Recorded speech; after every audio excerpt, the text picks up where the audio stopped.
கடலலை கொஞ்சும் திருச்செந்தூரில் விஸ்வரூபமே வேலையா பழமுதி சோலை அறுபடை வீடும் புண்ணிய தரிசனம் முருகையா திருநீர் அணிந்து வரும் போது நெஞ்சில் நிம்மதி பிறக்குது கந்தையா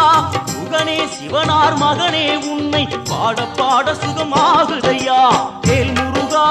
அரோகரா அரோகரா வேல் முருகா